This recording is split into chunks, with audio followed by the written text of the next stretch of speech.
let's see. Ah.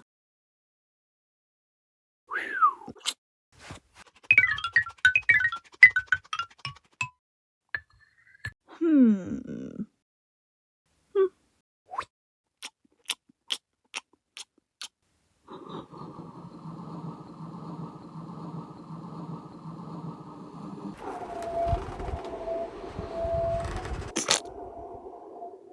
I love a good wheel randomizer. They're, if done right, the perfect sweet spot between originality and inspiration. I also love a good ship, so I thought, why not combine the two? That's right, today we'll be spinning a wheel in order to create two entirely new characters and their relationship. Before there was ever people, though, there was the world. Characters are nothing without their story, and their story nothing without their world. So, the first thing we need to consider is the setting. I have this handy dandy wheel of alternate universes, originally created for fanfic writing, but it will work wonderfully here as well. So let's get into it! I am recording this in an observatory at my school, so if there's any weird sounds, that's why, but I had some free time, so. The first spin that we're gonna do is using my AU wheel, which really just determines the setting and the vibe and maybe a little bit of plot, we'll see. So let's spin. Ooh, okay, yeah. I can do something with this, superpowers. Right. A while ago, unrelated to this, I created a world based on the idea of the existence of superpowers. I have no real purpose for this world other than to have fun world building, and ideally insert a bunch of different characters and storylines completely independent from each other. This world is essentially a ghost town right now, uninhabited, without a single character. I was somewhat hesitant to add these characters to that world because I wasn't sure if I wanted to make their exact superpowers canon to that world building, but decided to do so anyway. This video isn't gonna be about that world, but rather these two characters. If you want me to make a more in-depth video on the world itself, I gladly will, but for now, just have this bit of lore. Only a percentage of the world's population have powers. There's 3 ways people can go about their powers if they actually want to use them. Either they become government superheroes called knights, they become independent vigilantes, or they become villains. A villain is anyone who uses their power for their own gain. But let's continue. We have some more things to determine before we can start with our characters. Okay, the next spin is a spin for literary themes, which, yeah, just determines an overarching theme of the story that will help shape it a bit and give it some flavor. Love me a good literary theme. Alright, let's spin.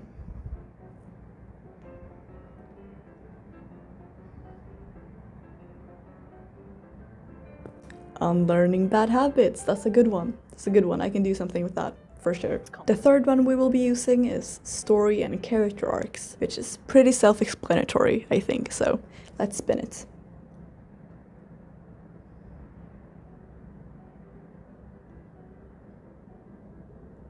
Ooh, revenge. Okay, I can do something with this, for sure, 100%. I mean, especially with, like, superpowers, there's something. Okay, this is, yeah, alright. Okay, I'm getting a vision. And just for a bit of spice, I will also roll for... Oh my god, construction's happening. Anyway, for a bit of spice, I will also roll for an emotion, so... Yeah, let's do it. Oh, pride. Okay, this works really well with the revenge thing. Okay. Alright, okay. Okay, it's coming together. It's coming together. We're also gonna generate a number which will help us determine the general age range of these characters. And this is the span that I have.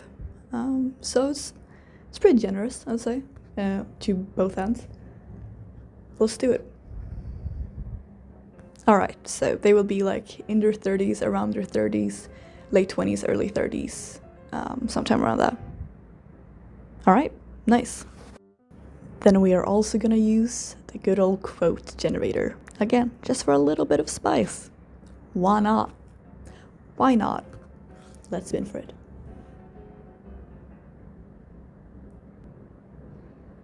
I won't forget this. Okay. I can incorporate that. Now it's finally time to spin for our characters. Now we're gonna spin for our first character. And this is the only wheel that I'm using that isn't one of mine, because I didn't have a superpower wheel, but I figured we should spin for that as well. This was just the second result that popped up when I searched superpowers, because it was the one with most options. So yeah, we'll see how it goes. Let's spin our first spin for our first character. And we get needles. Right. I might need to have a trigger warning on this video then. But that's sick. Ooh, I can take that in so many directions. What does that even mean? Then we're gonna spin for our personality. And I'm gonna do 3 spins per character, so let's just do them. Our first personality traits. Gloomy. Okay. Alright. Our second will be deceitful. Okay. Okay, alright. And our third is mature. Okay. Alright. Well, okay, sure. Then I wanna spin to tell if they're masc, feminine, or androgynous. So I will do that with just a number generator, and I will have that in that order. So 1 is masc, 2 is femme, did I say that, and 3 is androgynous. We'll do it like that anyway. So what will it be? Okay, masculine. Let's spin for pronouns as well. It's not certain that this will be a man.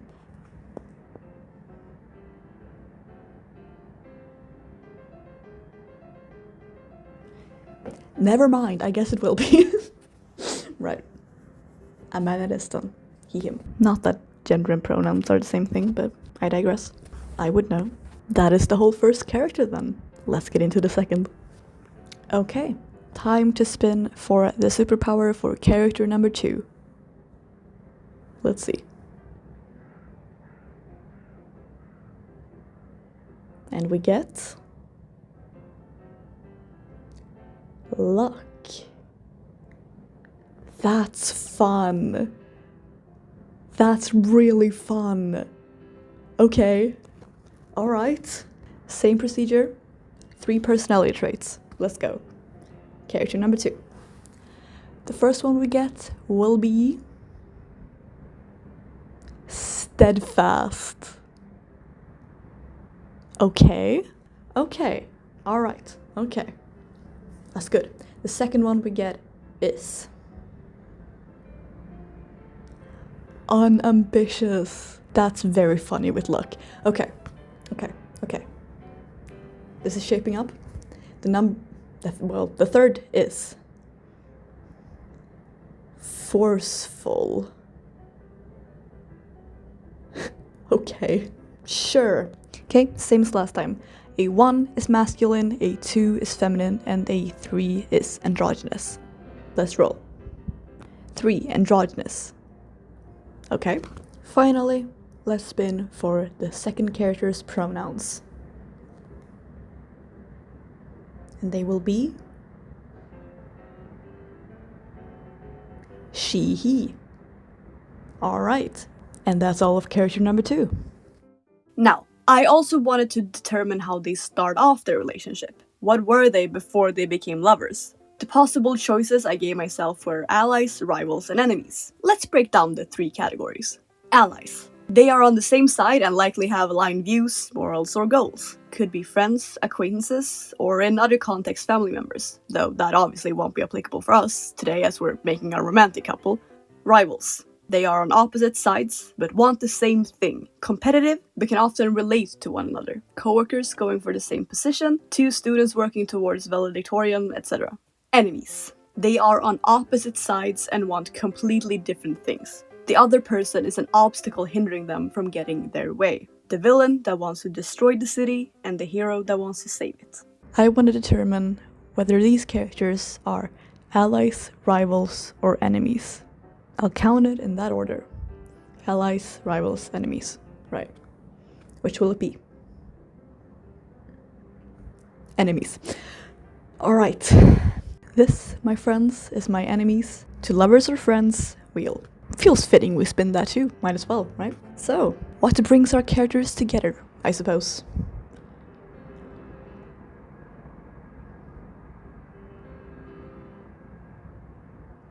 Attempted murder. Okay, alright. I see how it is. Okay, I see how it is.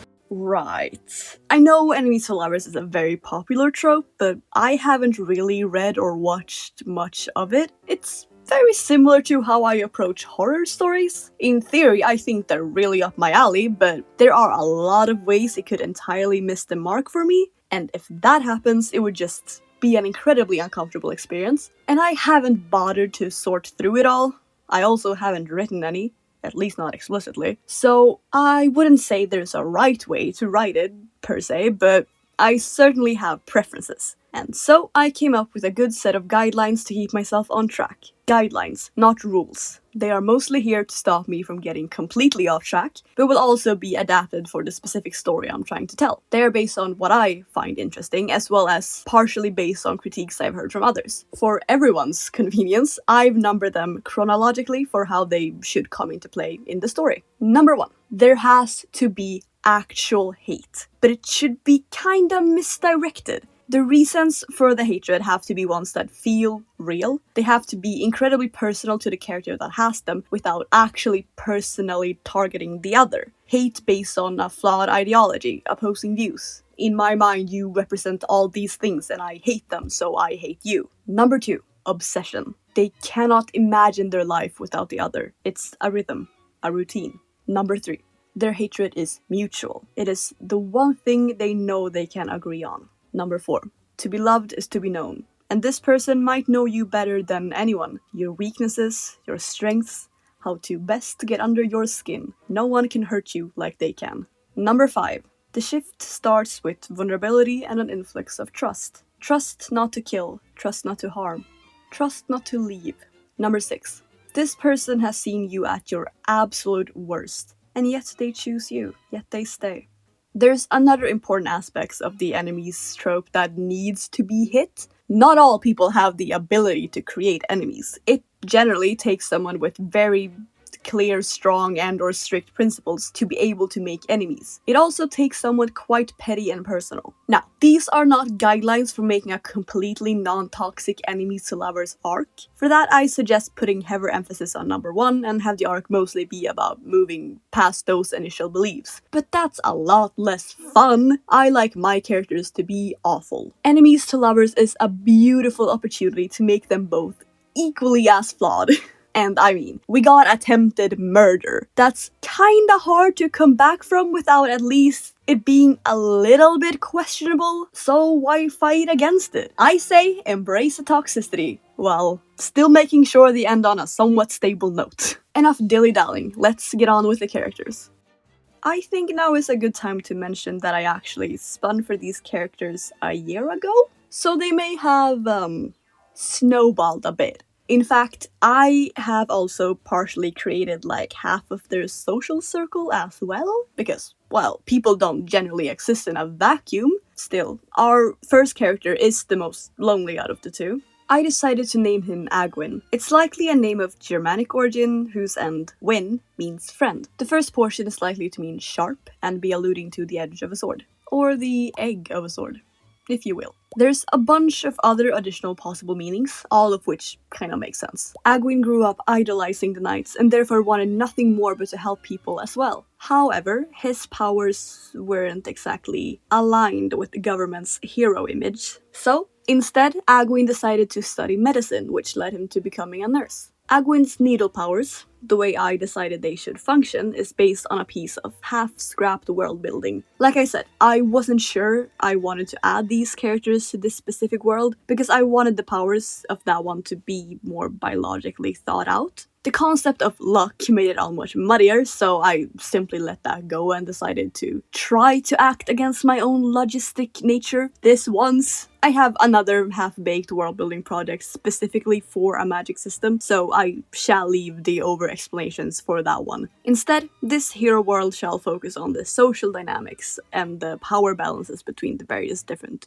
factions in the world. That being said, I did attempt to elaborate on Agwin's powers. Basically, Agwin would be able to summon his needles by physically growing them himself, out of his skeleton and through his skin. If this sounds horrific to you, it's because it kind of is. But don't worry, this doesn't really hurt him or leave any scars, at least not as long as he keeps the needles fairly delicate. Then it's more so a reverse vaccine shot, minus the health benefits. So, functionally, I guess he has a skeleton manipulation ability rather than a needle ability. However, powers shrink with this use. Because Agwin hasn't ever actively trained his powers, they're rather weak. Had he been frequently using his powers as he went through puberty, he probably would have been able to do more with them. But as it stands, he's stuck with rather flimsy bone needles. I didn't want to change this though, even as the direction of the world building changed a little bit, since his connection to skeletons make for some good connections to his backstory. You'll see. Speaking of backstory, Agwin's bonder traits mature, and well, people who are truly mature typically don't have enemies. That feels very immature to me, but I suppose there are layers to everyone in some capacity. The way I choose to manifest this trait instead was to give him some grounding responsibilities. This also has the benefit of aging him through stress, making him look older than he is as well. We have, of course, him being a nurse, which is one, but what is the biggest responsibility of them all? Having a child, of course. Agwin has a daughter named Rose, whom he got at age 19. Rose's mother, Azalea Reed, and him dated in high school and got married like 7 years after Rose's birth. However, Azalea dies 3 years later as collateral in a villain attack.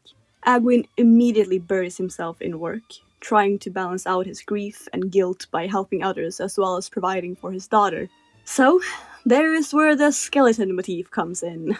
Because of the incident, he built up a hatred for villains and a distrust for practically everyone, but especially knights, fed by an everyone for themselves mentality. Another substantial villain attack occurs sometime after, like half a year later, while the wound is still fresh. This is when he has his vigilante debut, with the thought process of having to do something to make sure nothing like what happened to Azalea happens to anyone else. He also starts investigating a chain of accidents, which will inevitably lead him to our second character, but more on that in a moment. 2 years after Azalea's death, Agwin is fired from the hospital he works at due to his inattentiveness, and so he starts working as an acupuncturist instead, helping clients at their homes independently. This is how he's making a living, and it's not much. Rose spends more and more time living at her maternal grandparents' house, as Agwin struggles to care for her as he should, distracted both by his grief and his obsessive search for some kind of revenge and justice. I don't quite have Agwin's vigilante outfit worked out. I wanted to give him something realistic, which just kind of ended up looking weird. I don't even know if he'll have one because of logistic reasons, but the attempts I did make were not great, so I'm just gonna leave that for now. The bad habit Agwin must unlearn is self-destruction. He gets hung up on things, holds grudges, and refuses to move on. Violence cannot fight off grief and fear. Revenge will not make you whole. It will not fix you, or bring back your robbed peace. Violence feeds violence. You cannot keep the world out. You cannot control it. You have to let it run through you. The element of pride is relevant in his refusal to admit and face his own wrongdoings, both in terms of his bad habit and in terms of his struggles with the notion of being good and helpful. He is very proud of his vocation, which gets challenged as he starts to lose it piece by piece. This poor guy gets his entire world deconstructed, but so does our other character as well. The name of the second character is perhaps a bit less interesting than Agwin's. I simply decided to name her Chance. Chance comes from a very rich family and is the absolute epitome of a nepo baby. Powers in this world are genetic, and Chance's family have used their luck power to accumulate wealth for decades. They got away with this by pretending to be powerless. There really is no way to prove his kind of power, and so the scheme worked. The way the power of luck works is mostly through vague manifestation. Luck will always strive for the best possible outcome for the person it is connected to, if that makes sense. The less amount of luck someone has, the less likely it is for them to reach that perfect outcome. And the more luck they have, the more likely it is. Imagine, if you will, that you and everyone else are rolling d20s, except you have the ability to rig them. It's like that. Chance and his family can't control exactly what happens, but they can make sure the odds are in their favor. However, luck is not an endless resource. They can't create luck. Therefore, they have to get it from somewhere. Everything carries luck. People, animals, and objects alike. For example, if Chance knows she's in a dire situation, she can choose to attract luck towards herself from the things around her. If pushed too hard, or used on something that already runs low on luck, this may cause people to get into accidents or items to spontaneously break. In a quick situation, he cannot easily determine from where he sources that luck, or how much. While in a more general, slow-moving setting, he can will his powers a lot more purposefully, and by that choose who or what he grabs it from, and how much. Because of his powers, Chance has never had to work for a single thing. Everything she wanted has fallen into her lap, and to be fair, she doesn't really want much. She never paid attention in school, yet made it through with good, not extraordinary grades. That habit developed into a lifestyle of getting everything he could want without any effort whatsoever, and anxiety whenever he hasn't used his powers in a while. He only ever does stuff that will give him a quick dopamine hit, and that way he spends most of his life letting other people think for him and letting fate sort out all of his problems. She does not have a single skill or a single aspiration, but is able to fake the appearance of at least the former. Safe to say, her dopamine is entirely out of whack, and she doesn't have any clear idea of who she actually is as a person. Because of this, she becomes something of an adrenaline junkie down the line. The bad habit Chance must unlearn is to stop relying on his powers. She must understand there's beauty in time and effort spent, and that growth only comes from failure. Most of his pride surrounds his family, and he's very loyal to them, as ingrained in him from a young age. His dad is the owner of some kind of company. Haven't quite decided for what, and frankly, it doesn't really matter in terms of Chance's lore. Although she is employed there, she doesn't particularly have any real responsibilities and could not care less about the whole thing besides what it means symbolically. But do give me suggestions of what the company could be in the comments. I consider connecting it to superpowers somehow, but I'm unsure. Anyway, that's how Chance spends his days, doing fuck all and being horrendously bored. After all, what is the point of spending the energy on wanting and dreaming when you know you could just get it, no matter what it is? If you could have anything, everything is uninteresting. Chance also has a sister, who is a fashion designer, or the likes. He pretty much just wears whatever she's putting out, all things expensive and looking the part. He also has a dog, a family dog, rather. A Bazenji called Clover. She also has a fiancé. Chance and Andrew Novak met some years ago. Likely a meet cute, or Andrew simply approached her after seeing her from across the library, bar, cafe, or other romanticized public space. Maybe they had mutual friends, or shared a class in uni. Either way, Andrew was the first to show interest, already smitten, and catching Chance lost in thoughts about the passage of time and the prospects of getting into a relationship. Chance's internal response to Andy's proposal of dating, and then later of marriage, was oh so romantically, I guess I've got nothing else going on. Clearly, this relationship doesn't bear much weight to Chance, but Andy is a very dedicated partner nonetheless. Also just a very smiley, giggly guy. A cutie patootie, but also rather boring by Chance's standards. But then again, what isn't? Well, given the video's subject, I think the fact that this relationship won't last probably doesn't come as a surprise. I mean, I am designing a couple of which Andy is not a part of, but that is probably for the better, as Chance is very much not a good partner towards him. Not abusive, but very uninvolved and probably later disloyal. So, about that other relationship. Let's see. With Agwin, we left off just as he had decided to become a vigilante, hunting for the villains that killed Azalea, and protecting everyone else that he is able to. He starts unraveling the facts of Azalea's accident, drifting further into the grief, and connecting it to other attacks and accidents, which leads him to discover a strange connection. His wife, of course, wasn't the only person harmed in the attack. Another name that came up was Chance McKelvey, who had been in the passenger seat of her at the time boyfriend's car. They managed to walk out of it without any major damage dealt to them or their car, and were questioned as witnesses. As Agwin keeps looking through the reports of similar happenings, the name McKelvey keeps popping up. It is never a McKelvey that has come into harm's way, but they are still always involved somehow. A witness, a bystander, an accident taking place minutes after they left a certain location, etc.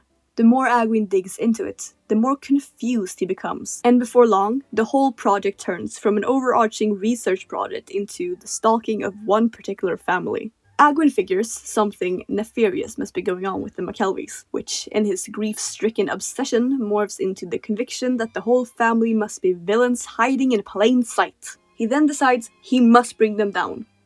Whatever that means exactly. Perhaps he infiltrates their home as a freelance acupuncturist. Either way, he ends up confronting Chance, recognizing her from her involvement in the attack that killed Azalea. Agwin tries to murder Chase, in fact, convinced she is the villain that killed Azalea as an act of revenge, but Chance with her powers manages to evade it. She does, however, form a massive grudge towards him because of it all, especially for Agwin targeting her family. Chance, despite often taking the role of a follower, is extremely stubborn when she wants to be. She tries to mess up Agwin's life in different ways, again, as a kind of revenge, and this eventually leads to them thoroughly becoming enemies and openly squabbling and fighting. Very specific and thought out. I know, you're welcome.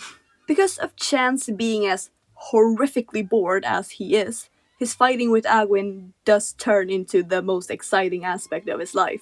Painful and scary, yes, but pain and fear are novelties to Chance. He starts to become obsessed with the rush of evading punches, and even of getting punched. Finally, something is a bit difficult. Finally, she has something to work for and against. I imagine her powers would help her avoid Agwin in the beginning, and then that would shift, and suddenly Chance is accidentally running into Agwin everywhere.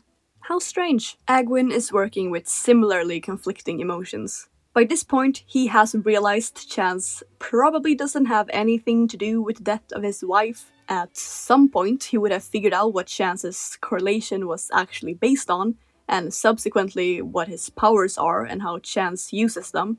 This does not particularly calm Agwin down, however, as he instead thinks Chance is horribly selfish. Their relationship shifts from hate to disgust. Still, he's feeling guilty over hurting some unrelated rando. It goes against his values as a nurse, but he also just cannot stand this person. And everything hurts.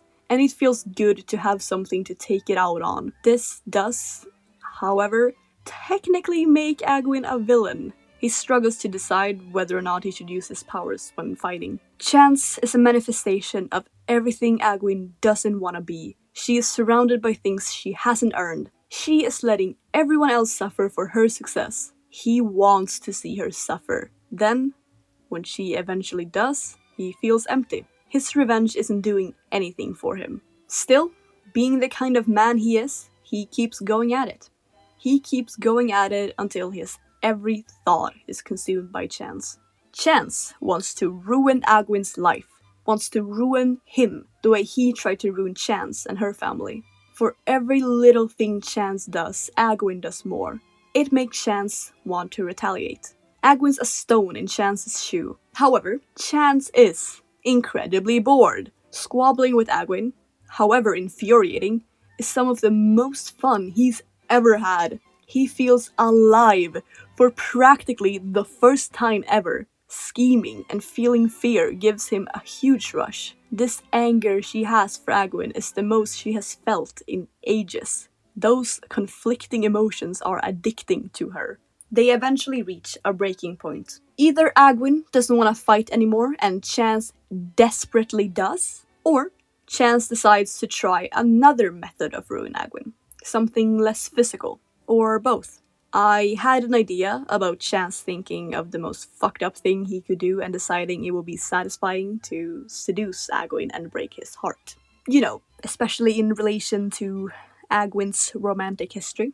And of course, that plan would not at all have any other origins besides Chance's ill will for the man. Surely no other poorly suppressed motivation. Definitely not a way to get closer to him physically while still retaining an emotional barrier. And then, if Chance is more involved in his sham relationship than his real one, or conveniently finds excuses to postpone the eventual breaking once the time comes, well, that's no one's business but his. But yeah, I'm unsure if that's the route I want to go or not. Let me know what you think, I suppose. The reason why I am leaving so much open-ended in this video is because I absolutely plan to continue to expand on these characters in the future. If I knew this was where I was leaving them, I would likely try to solidify them as much as possible. But because I know it's not, they're allowed to float around a bit more abstractedly in my head for the moment. I'm also not planning to write down their story in a novel or a comic, like I have with many of my other stories, which means I don't have to be as precise. They are simply my little brain babies, whose heads I get to aggressively smash against each other like one would with dolls. So, with that in mind, here's some loose story beats I know I want to include somehow, but don't have a clear timeline for. This scenario takes place towards the potential end of the story, when their relationship has taken a turn for the romantic, but still carries quite a bit of tension from the time before.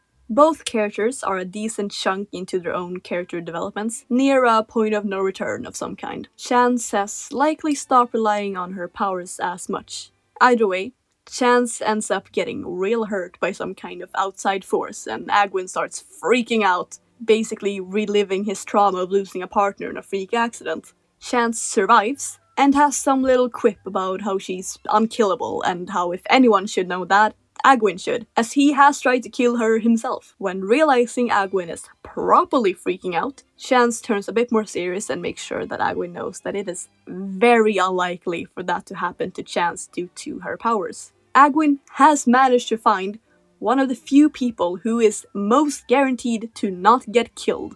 This moment and the relief of it all would then properly cement their shift into the lovers category. I also imagine Chance is terrible with children. He does not have a single caretaking or responsible bone in his body. The first time he meets Rose, he is probably very awkward and unsure of how to behave, but I like to think they would form a pretty cute relationship with time. As Chance isn't particularly caretaking, I imagine Rose would more so see him like a fun aunt or uncle than a replacement for her dead mom, which removes a possible edge from their relationship.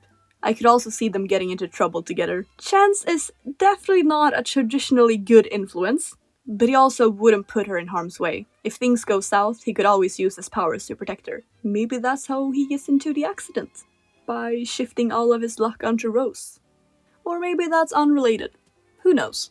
I also have some snippets figured out about an early confrontation scene where Agwin has found out how Chance's powers work and is furious at the prospect of Chance usurping Azalea's luck during the accident. Chance admits to this, but with a very quite reasonable explanation of, "You cannot possibly be mad at me for not nobly choosing to let myself and my fiancé die."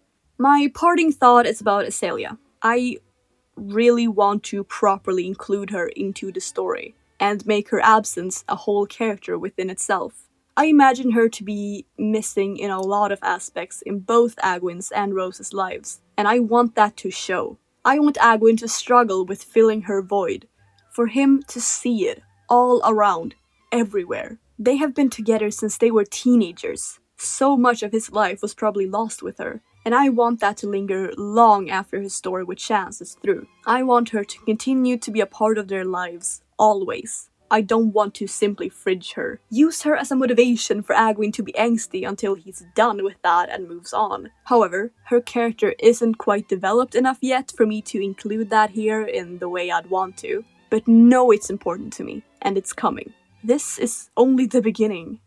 So, this video became a bit longer than I first anticipated, but I'm not complaining. Thank you so much for watching it the whole way through, if you did. It truly means a great deal to me. I am utterly obsessed with these guys, and unless I get subtly even more obsessed with some other guys, I can pretty much guarantee that you'll see more of them. Please, do let me know what you think of them, and if you want a separate video for the world itself. I'm working on some additional characters unrelated to Chance and Agwin, but still in the same world. I'd recommend keeping an eye on my UnVale if you want to see them as soon as they get done. I tend to post spoilers there. I did do that with Chance and Agwin, so they're on there, along with a few others mentioned in this video. So, if you want to see their profiles and perhaps a link to their Spotify playlist, that's your place. It's linked in the description. Until next time!